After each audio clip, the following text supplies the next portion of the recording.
所有赚钱的方法里边，你除了可以去翻这个刑法典，还有一个地方能够找到，就是《资本论》。刑法典我就不建议大家去观看了，但是这个《资本论》，大家不妨可以去试一试，能够改变你的。我现在在那个马尔代夫这边可能比较安静哈，我早上又把《资本论》看了一遍，这是我看的第3遍了。我尝试一下，总结一下这里边最赚钱的一个逻辑。但是这个《资本论》里面呢，它讲的太过于赤裸和黑暗。我不知道这个视频能够存在多长时间，所以大家就将就着看吧。首先一点就是，大家一定要知道，赚钱不是说你自己能够吭哧吭哧的多努力，面朝黄土背朝天，埋头苦干，而是去掠夺别人的时间。什么意思？比方说你现在正在上班时间，那么你老板的财富从哪里来的？你要想明白这个问题，他是比你聪明吗？还是说他比你多长了一个脑子呢？其实都不是的，只是说他比你懂游戏的规则而已。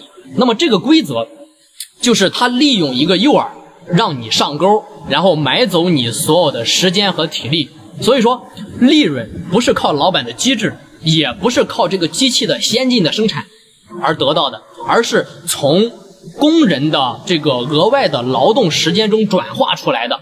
这个很简单，很好理解。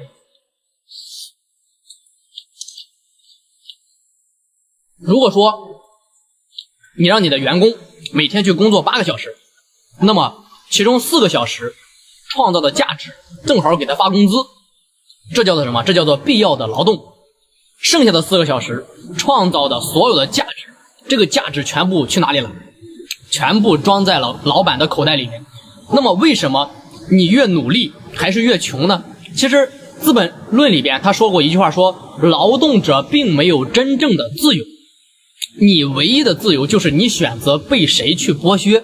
那么资本家他去赚钱的前提是让你自由的一无所有，说实话，但是你一旦真正的自由，你就不可能去为他工作了，是不是？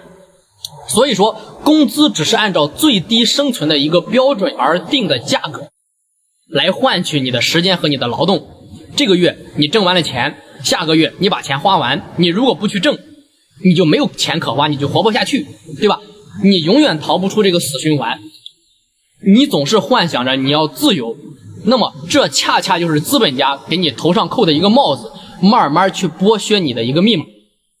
那你没有掌握任何的生产资料，这是最重要的一部分原因。那么这些掌握生产资料的资本家的手里，而非就是想获得你的自由来去为他搏命。所以说呢，你就只能的不断的去输出自由的时间和生命，直到你的自由一无所有，到这儿结束了。所以说在职场上你会发现，你只是一个会说话的工具，仅此而已。工人出卖的他不是劳动，而是劳动力啊，这是2个概念。你一旦失去这个劳动的能力，那么你就一文不值，对吧？这就是为什么有很多人年过35甚至40以上就会被优化掉说的难听一点，对吧？你会找不到工作而发愁，是因为你挣不到钱。为什么？因为你本身到35、40岁这个年龄，你就会拖家带口，对吧？大事儿没有，小事儿不断，家庭生活不是这出乱子，就是那边出乱子。那家里呢，就是反反复复的有很多事儿，你的身体也开始需要进行去维护，完全不如20多岁的年轻人朝气蓬勃，然后精神劲儿非常高，干劲儿十足，而且呢，他还不需要那么高的额外的报酬，比你很低，对吧？干活呢是你的2倍有余。所以说《资本论》里边讲了一句话，当装备旧了，耗时间、耗精力、耗体力、耗金钱，所以说资本家懒得修了，换一台高效、崭新、年轻、听话又便宜的新设备，而为他继续工作，岂不是更好？那么为什么你再想一想你的老板可以这样干呢？那为什么你不行呢？因为资本用于挣钱的这个方法是世界上最合法的一个抢劫的逻辑，所有的财富它逻辑的背后都藏着是掠夺或者说被掠夺的一个影子，所以说才有了一句话叫做资本原始积累的每一滴都是充满暴力和血腥的鲜血，比如说殖民、掠夺和贩卖黑奴。那你们可以去看一看，现在最典型的很多平台的玩法，对吧？员工起早贪黑的为平台去赚钱，平台抽他们30%，完全不用承担任何的社保，大量节省的人工成本，这个咱先不说，并且稍微一不满意就可以单方面与你终止合作。然后你再看一看，我冒着很大的风险说的哈，现在的所有的外卖平台，外卖员的车辆都是自行购买，所以呢，这个平台连这个车辆的维修成本都给省掉了。但是为什么还有这么多的人愿意去干这个事儿？这个是值得思考的。因为平台垄断了所有订单的分配权，所以说迫使劳动者接受这个低价的合作模式，并且不可以谈。当然，如果说你想要成为一个优秀合格的掠夺者，那么就必须掌握真正的这个生产资料，因为生产资料才是能够去收割别人的一个必要的武器。当下对于普通人而言，我出个法子，互联网自媒体就是最好的一种方式，其他的没有，你也碰不到。所以你看哈，谁掌握了这个生产资料，那么谁就控制了意味着这个财富的分配的一个选择。那么你好好的想一想，你为什么要拼命的去搬砖，而你的老板就可以坐在办公室喝着茶讨论怎么挣钱？差距并不是在能力上，在哪里？甚至有很多你像50、60后的老板，他们靠着当时的红利去发的一大笔财，那么他们当时是能力足够出众吗？并不是，是因为胆子大。当时流传的一句话叫撑死胆大的，饿死胆小的，说的就是他们这一批。那么实际上呢，他们只是心里足够狠而已。但是他们现在和你的差距就变成了什么？比方说他们是拥有生产资料，有工厂，有设备，有平台，各种的关系以及资源，而你呢，你只有劳动力、年轻、体力和时间，其他的你一无所有。所以说工资就变成了你出卖劳动力的一个租金，而你除了能养活自己之外的所有的剩余价值全部归这个生产资料者所有，归他们所有，也就是你永远背地里骂的那个老板就是他。有句话是怎么说的？叫富在术数不在劳身，利在局势不在利耕。如果说我上面讲的这些在座的各位你还是算比较能够接受的情况下，比较感兴趣，那么你就可以继续往下听，而且你的认知一定是晋升升华的。所有你以为的这种市面上的公平的交易，其实都是被精心设计的一场掠夺，仅此而已。商品表面上去平等交换，但是背后呢，它就是对于这个劳动的一个剥削，就是这样。我举一个非常简单的例子哈，比方说你去买一双鞋子，这双鞋子呢是100块，生产的成本也许只需要20，那么品牌的溢价，质量可能到30，那么剩余的50块钱呢，就是资本家他的剥削税。能听懂什么意思吗？这叫做剩余价值。而这个剩余价值是由谁来支付的呢？想一想，是由你来支付的。如何支付的呢？用资本家给你正好维持你生活水平所谓的工资额外的开销部分来进行支付。所以你有没有发现，整个社会资本的剥削的链条已经完美产生了一个闭环，你根本就破不进口子。那么资本家和资本家之间只在这个财富和这个存在财富之间进行去流转。比方说 A 资本家他的成本可以扭转成 B 资本家的利润，但是对于老板来说呢，他们只不过也是资本家的一个奴隶。包括我现在做自媒体无非就是平台的奴隶而已，说的难听一点，对不对？当然他会给我们一口饭吃，他们只是一个创造价值和财富流转的一个工具。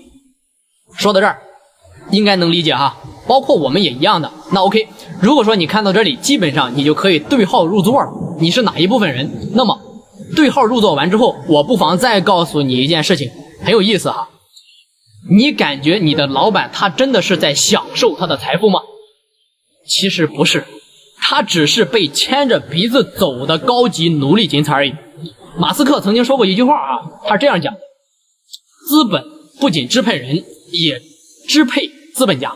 道理其实很简单，就是资本家必须要不断的去挣钱，否则他就要被其他的资本家所吞并，这个很好理解。所以说呢，就是当你的某一个朋友说，哎，那个某某某老板已经非常的有钱了，如果我是他，我就早就不干活了，我天天享受，我去度假。但其实呢，那个老板早就被资本绑架住了，他脱不开身的。如果说他的公司每天都是正常运转，当然他吃喝不愁然后生活无忧无虑，衣食无忧。但如果你想过没有，哪一天公司关门了呢？或者说行业不行了呢？公司倒闭了呢？你知道他欠了多少银行的外债吗？你知道他欠了多少合作商的钱吗？比如说现在比他更牛的那些金主，你知道他欠了他们多少钱吗？所以说这是你看不到的，你只能看到表面。所以说他没有办法选择停下来，他只能像个高级的机器在连轴转，一边维系上，一边维系下。其实这部分小老板是非常难受的，但是无可奈何，又没有办法。他甚至他有可能他都不想去压榨你的时间，也不想让你996。但是呢，如果不做这些，他就活不了了。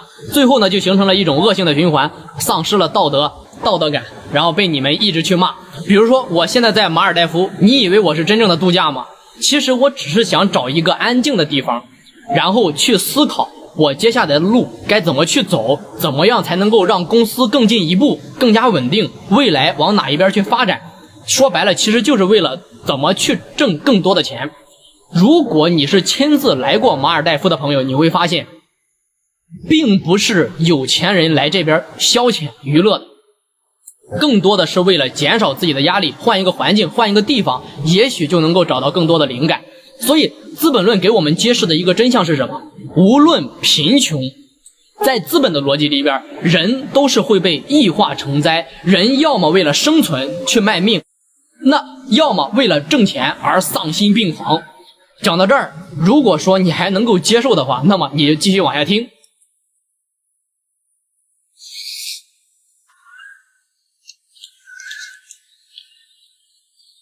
所以挣钱的过程就是你变成了一个让你自己曾经讨厌的人的一个过程。那么这个过程分为4个境界，比如说被自己所生产的产品去奴役，你生产了手机，你就成了手机奴，被劳动这个行程给束缚，失去了创作的一个本质。你的工作把你变成了一种枷锁，锁在了那儿，不能够再去就是享受创作所带来的快乐，而是为了钱去忍受不断的折磨，以及人与人之间变成了收割与被收割之间的关系。如果说你接受了上面我所有讲的观点，我相信你起码是一个年入200万甚至以上更高的一个老板。那么你就想，为什么有很多人的钱他能生钱，而你的钱他只能生穷？为什么钱在有的人手里它是繁殖，而在你的手里你的钱是绝育？所有挣钱的背后的逻辑都是通往人性的利用和扭曲。资本家就是在利用这个生存的压力来压低你的工资，然后呢，利用你所谓向往的自由去渴望迫使你被他们去剥削，最后呢，利用你的恐惧，比如说你失业之后你上有老下有小房贷车贷孩子的学费一大堆的烂账都摆在了你的身上，你的工作时间不得以加长。那么当你抱怨996房贷压得你的陷阱喘不过气来的时候，那么只讲到这儿。但是不管如何，各位，因为你看完了这个视频，那么就恭喜你，你终于看清了自己现在的状况。再或者说怎么说呢，可能有很多的朋友离黑心的老板就近了一步。那么你是哪一种呢？